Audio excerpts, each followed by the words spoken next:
Hi friends, ಇವತ್ತು ಸೂಜಿ ರವೆ ಉಪ್ಪಿಟ್ಟು ಯಾವ ತರ ಮಾಡೋದು ಅಂತ ತೋರಿಸ್ಕೊಡ್ತೀನಿ ಬನ್ನಿ ಫ್ರೆಂಡ್ಸ್. ಫಸ್ಟು ರವೆನ ನೀಟಾಗಿ ಹುರ್ಕೋಬೇಕು.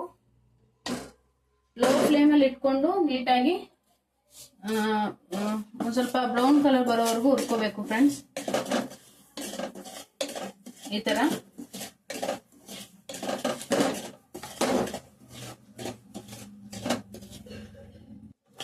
ಹೀಗೆ ನೀಟಾಗಿ ಹುರ್ಕೋಬೇಕು ಫ್ರೆಂಡ್ಸ್. ಕೈ ಬಿಟ್ರೆ ಸ್ವಲ್ಪ ತಳ ಹಿಡ್ಕೊಂಡ್ಬಿಡುತ್ತೆ, ಇಲ್ಲ ಫಸ್ಟೇ ಅದಕ್ಕೆ ಚೆನ್ನಾಗಿ ತಿರುಗ್ತಾ ಇರಬೇಕು. ಇದು ಬ್ರೌನ್ ಕಲರ್, ಸ್ವಲ್ಪ ಬ್ರೌನ್ ಕಲರ್ ಶೇಡ್ ಬರೋವರೆಗೂ ಹುರ್ಕೋಬೇಕು.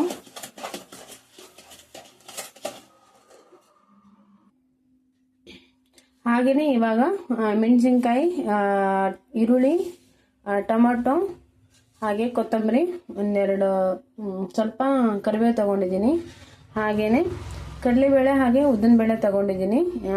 ಆಮೇಲೆ ಹುರಿದಿಟ್ಕೊಂಡಿದ್ದೆ ರವೆನ 1 ಕಪ್ ತಗೊಂಡಿದ್ದೀನಿ. ನಿಮ್ಗೆ ಎಷ್ಟು ಬೇಕು ಅಷ್ಟು ಮಾಡ್ಕೋಬೋದು.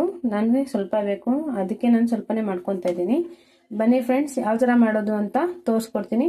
ಹಾಗೆಯೇ ನಮ್ಮ ವಿಡಿಯೋ ನಿಮಗೆ ಇಷ್ಟ ಆದರೆ ಲೈಕ್ ಮಾಡಿ, ಶೇರ್ ಮಾಡಿ, ಹಾಗೆ ಸಬ್ಸ್ಕ್ರೈಬ್ ಮಾಡಿ ಅಂತ ಕೇಳ್ಕೊತೀನಿ ಫ್ರೆಂಡ್ಸ್. ಬನ್ನಿ ಯಾವ ಥರ ರೆಡಿ ಮಾಡೋದು ಅಂತ ತೋರಿಸ್ಕೊಡ್ತೀನಿ. ಈಗ 2 ಸ್ಪೂನ್ ಎಣ್ಣೆ ಹಾಕ್ಕೊಂಡಿದ್ದೀನಿ. ಇವಾಗ ಎಣ್ಣೆ ಕಾಯ್ತಾ ಇದೆ. 1 ಸ್ಪೂನ್ ಸಾಸಿವೆ ಹಾಕ್ಕೊಂತೀನಿ. ಹಾಗೇನೆ 1 ಸ್ಪೂನು ಸ್ವಲ್ಪ ಜೀರಿಗೆ ಹಾಕ್ಕೊತಾ ಇದ್ದೀನಿ. ಜೀರಿಗೆ ಹಾಕೊಂಡ್ರೆ ಟೇಸ್ಟ್ ಬರುತ್ತೆ ಅಂತ ಜೀರಿಗೆ ಹಾಕ್ಕೊತಾ ಇದ್ದೀನಿ. ಜೀರಿಗೆ ಬೇಕಾದ್ರೆ ಹಾಕೋಬಹುದು, ಬೇಡಾದ್ರೆ ಬಿಡ್ಬೋದು. ಹಾಗೇನೆ ಉದ್ದಿನಬೇಳೆ ಹಾಗೆ ಕಡಲೆಬೇಳೆ ಹಾಕ್ತಾ ಇದ್ದೀನಿ. ಇದೊಂದು ಸ್ವಲ್ಪ ಬ್ರೌನ್ ಕಲರ್ ಬಂದಮೇಲೆ ಸ್ವಲ್ಪ ಉದ್ದಿನಬೇಳೆ ಕಡಲೆಬೇಳೆ ಸ್ವಲ್ಪ ಬ್ರೌನ್ ಕಲರ್ ಬರಬೇಕು, ಆವಾಗ ತುಂಬ ಟೇಸ್ಟ್ ಬರುತ್ತೆ. ಹಾಗಾಗಿ ಸ್ವಲ್ಪ ಬ್ರೌನ್ ಕಲರ್ ಬರೋವರೆಗೂ ನೀಟಾಗಿ ಫ್ರೈ ಮಾಡ್ಕೋಬೇಕು. ಆದಮೇಲೆ ಇಷ್ಟು ಕರಿಬೇವು ಹಾಕ್ಕೊತಾ ಇದ್ದೀನಿ. ಕರಿಬೇವು ಹಾಕಿದ ನಂತರ ಹಾಗೇನೆ ಸ್ವಲ್ಪ ಈರುಳ್ಳಿ ಹಾಗೆ ಮೆಣಸಿನ್ಕಾಯಿ ಹಾಕ್ಕೊತಾ ಇದ್ದೀನಿ. ಟೊಮೊಟೊ ನಿಮ್ಗೆ ಬೇಕಾದರೆ ಹಾಕೋಬೋದು, ಇಲ್ಲಾಂದರೆ ಬಿಡ್ಬೋದು. ನನಗೆ ಟೊಮೊಟೊ ಇಷ್ಟ, ಹಾಗಾಗಿ ನಾನು ಸ್ವಲ್ಪ ಟೊಮೊಟೊ ಹಾಕ್ಕೊತಾ ಇದ್ದೀನಿ. ಕೆಲವರು ಟೊಮೊಟೊ ಹಾಕೊಳ್ಳಲ್ಲ, ನಿಮ್ಗೆ ಯಾವ ಥರ ಬೇಕು ಆ ಥರ ಮಾಡ್ಕೋಬೋದು. ಆದರೆ ಟೊಮೊಟೊ ಹಾಕ್ಕೊಂಡು ಮಾಡ್ಕೊಂಡ್ರೆ ತುಂಬ ಟೇಸ್ಟಾಗಿ ಬರುತ್ತೆ ಅಂತ ಮಾಡ್ಕೊತಾ ಇದ್ದೀನಿ ನಾನು. ಹಾಗೆಯೇ ನಮ್ಮ ಚಾನಲ್ ಯಾರಿಗೆಲ್ಲ ಇಷ್ಟ ಆಗುತ್ತೆ ಅವರೆಲ್ಲ ಸಬ್ಸ್ಕ್ರೈಬ್ ಮಾಡಿ ಅಂತ ಕೇಳ್ಕೊತೀನಿ ಫ್ರೆಂಡ್ಸ್. ಇದು ಸ್ವಲ್ಪ ಬ್ರೌನ್ ಕಲರ್ ಬರೋವರೆಗೂ ಫ್ರೈ ಮಾಡ್ಕೋಬೇಕು. ಇದನ್ನ ತೀರಾ ಫ್ರೈನು ಮಾಡ್ಕೋಬಾರ್ದು, ತೀರಾ ಮಾಡ್ಕೊಳ್ದೇ ಇರಬಾರ್ದು. ಸ್ವಲ್ಪ ಲೈಟಾಗಿ ಬ್ರೌನ್ ಕಲರ್ ಬರೋವರೆಗೂ ಫ್ರೈ ಮಾಡ್ಕೋಬೇಕು. ಯಾಕಂದರೆ ತೀರಾ ಜಾಸ್ತಿ ಫ್ರೈ ಮಾಡ್ಕೊಂಡ್ಬಿಟ್ರೆ ಚೆನ್ನಾಗಿ ಬರಲ್ಲ.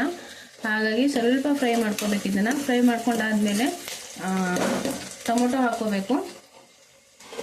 ನೋಡಿ, ಟೊಮೊಟೊ ಹಾಕೋಬೇಕು. ಟೊಮೊಟೊ ಹಾಕೊಂಡು ನೀಟಾಗಿ ಫ್ರೈ ಮಾಡ್ಕೋಬೇಕು. ಫ್ರೈ ಮಾಡ್ಕೊಂಡಷ್ಟು ಚೆನ್ನಾಗಿ ಬರುತ್ತೆ, ಆದರೆ ಜಾಸ್ತಿ ಫ್ರೈ ಮಾಡ್ಕೋಬಾರ್ದು, ಮೀಡಿಯಮ್ ಆಗಿ ಫ್ರೈ ಮಾಡ್ಕೋಬೇಕು. ಜಾಸ್ತಿ ಫ್ರೈ ಮಾಡ್ಕೊಂಡ್ಬಿಟ್ರೆ ಒಂಥರ ಚೆನ್ನಾಗಿ ಸಿಗಲ್ಲ ಬಾಯಿಗೆ. ಇದು ಮೆಣಸಿನ್ಕಾಯಿ ಹಾಗೆ ಈರುಳ್ಳಿ ಚೆನ್ನಾಗಿ ಸಿಗಲ್ಲ. ಸ್ವಲ್ಪ ಮೀಡಿಯಮ್ ಆಗಿ ಫ್ರೈ ಮಾಡ್ಕೋಬೇಕು, ಚೆನ್ನಾಗಿ ಬರುತ್ತೆ ಆವಾಗ. ಕೆಲವೊಬ್ರು ಅರಿಶಿನ ಹಾಕ್ಕೊತಾರೆ ಸ್ವಲ್ಪ ಕಲರ್ ಬರಲಿ ಅಂತ. ನಾನು ಅರಿಶಿನ ಹಾಕಲ್ಲ ಇದಕ್ಕೆ, ನನಗೆ ಅರಿಶಿನ ಹಾಕಿದ್ರೆ ಚೆನ್ನಾಗಿ ಇಷ್ಟ ಆಗಲ್ಲ, ಹಾಗಾಗಿ ನಾನು ಅರಿಶಿನ ಹಾಕಲ್ಲ. ನೀವು ಅರಿಶಿನ ಬೇಕಾದರೂ ಅರಿಶಿನ ಹಾಕ್ಕೋಬೋದು. ಫ್ರೈ ಆದರೆ ರುಚಿಗೆ ತಕ್ಕಷ್ಟು ಉಪ್ಪು ಹಾಕ್ಕೊಳ್ಳಿ, ಎಷ್ಟು ಬೇಕು ಅಷ್ಟು ಹಾಕ್ಕೊಳ್ಳಿ, ಜಾಸ್ತಿ ಹಾಕೋಕ್ಕೆ ಹೋಗ್ಬೇಡಿ. ಇದು ತಣ್ಣಗಾದರೆ ಸ್ವಲ್ಪ ಖಾರ ಉಪ್ಪು ಜಾಸ್ತಿ ಆಗ್ಬಿಡುತ್ತೆ, ಹಾಗಾಗಿ ಸ್ವಲ್ಪ ಕಮ್ಮಿನೇ ಹಾಕ್ಕೊಳ್ಳಿ.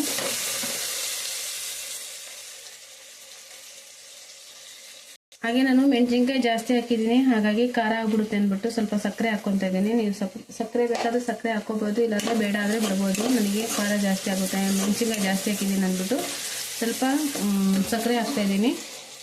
ಈಗ 1 ಕಪ್ ರವೆಗೆ ಇದರಿಂದ 1.5 ಗ್ಲಾಸ್ ಅಷ್ಟು 2 ಗ್ಲಾಸ್ ಅಷ್ಟು ನೀರು ಹಾಕ್ತೀನಿ. ಸ್ವಲ್ಪ ಕುದಿ ಬರಲಿ, ಜಾಸ್ತಿ ಚೆನ್ನಾಗಿ ಬರಲಿ ಅಂತ ಸ್ವಲ್ಪ ತೆಳ್ಳಗೆ ಮಾಡ್ಕೊತೀನಿ ನಾನು ಉಪ್ಪಿಟ್ಟು. ನಿಮ್ಗೆ ಎಷ್ಟು ಬೇಕು ಅಷ್ಟು ಹಾಕೋಬೋದು ನೀರು. ನನಗೆ ಸ್ವಲ್ಪ ಜಾಸ್ತಿ ತೆಳ್ಳಗೆ ಬೇಕು ಅಂತ ಜಾಸ್ತಿ ನೀರು ಹಾಕ್ತಿದ್ದೀನಿ. ನೀವು ಸ್ವಲ್ಪ ಜಾಸ್ತಿ ನೀರು ಹಾಕ್ಕೊಂಡು ಮಾಡ್ಕೋಬೋದು. ನೋಡಿ ಫ್ರೆಂಡ್ಸ್, ನಾನು 2 ಗ್ಲಾಸ್ ನೀರು ಹಾಕೊಂಡಿದ್ದೀನಿ 1 ಕಪ್ ರವೆಗೆ. ಇದು ಕುದಿ ಬರೋವರೆಗೂ ಬಿಡಬೇಕು. ಸ್ವಲ್ಪ ಕುದಿ ಬಂದಮೇಲೆ ರವೆ ಹಾಕೋಣ. ಅಲ್ಲಿವರೆಗೂ ನೋಡ್ತಾ ಇರಿ ಫ್ರೆಂಡ್ಸ್. ನಮ್ಮ ವಿಡಿಯೋನ ಸ್ಕಿಪ್ ಮಾಡಿದೆ ನೋಡಿ ಪ್ಲೀಸ್ ಫ್ರೆಂಡ್. ಎಲ್ಲರೂ ಸಬ್ಸ್ಕ್ರೈಬ್ ಮಾಡಿ ಅಂತ ಕೇಳ್ಕೊತಾ ಇದ್ದೀನಿ. ಇವಾಗ ಈ ಥರ ಕುದಿ ಬರ್ತಿದೆ ಫ್ರೆಂಡ್ಸ್. ಇವಾಗ ಹುರಿದಿಟ್ಕೊಂಡಿರೋಂಥ ರವೆ 1 ಬಟ್ಲು ರವೆನ ಹಾಕ್ತಾ ಇದ್ದೀನಿ. ಹಾಕ್ಬಿಟ್ಟು ನೀಟಾಗಿ ಕೈ ಆಡಿಸ್ತಾನೆ ಇರಬೇಕು, ಇಲ್ಲಾಂದರೆ ಇದು ಗಂಟಾಗ್ಬಿಡುತ್ತೆ. ಕೈ ಆಡಿಸ್ತಾನೆ ಇರಬೇಕಿದು ಯಾವಾಗಲೂ, ಇಲ್ಲಾಂದರೆ ಈ ಥರ ಗಂಟಾಗ್ಬಿಡುತ್ತೆ. ಸ್ಪೂನಿಂದ ಎಲ್ಲ ನೀಟಾಗಿ ಮಿಕ್ಸ್ ಮಾಡ್ಕೋಬೇಕು.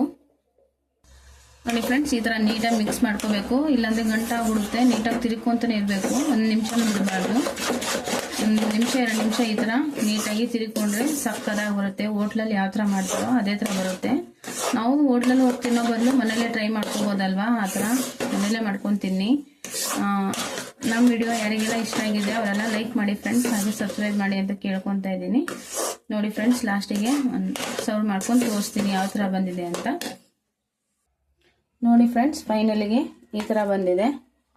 ಬಿಸಿ ಬಿಸಿ ಅದ ಉಪ್ಪಿಟ್ಟು ರೆಡಿ. ಆರೋಗ್ಯಕರವಾದ ಉಪ್ಪಿಟ್ಟು ಮನೇಲೇ ಮಾಡ್ಕೊತೀನಿ. ಹೋಟ್ಲಿಗೆಲ್ಲ ಹೋಗಿ ತಿನ್ನೋ ಬದಲು ಮನೇಲೇ ಈ ಥರ ಟ್ರೈ ಮಾಡ್ಕೋಬೋದಲ್ವಾ, ತುಂಬ ಟೇಸ್ಟ್ ಆಗಿರುತ್ತೆ. ಒಂದ್ಸತಿ ಟ್ರೈ ಮಾಡಿ, ಹಾಗೆ ಕಮೆಂಟ್ ಮಾಡಿ, ಹಾಗೆ ನಮ್ಮ ಚಾನೆಲ್ ಸಬ್ಸ್ಕ್ರೈಬ್ ಮಾಡಿ ಫ್ರೆಂಡ್ಸ್. ಬಾಯ್ ಫ್ರೆಂಡ್ಸ್, ಎಲ್ಲರಿಗೂ ನಮಸ್ಕಾರ.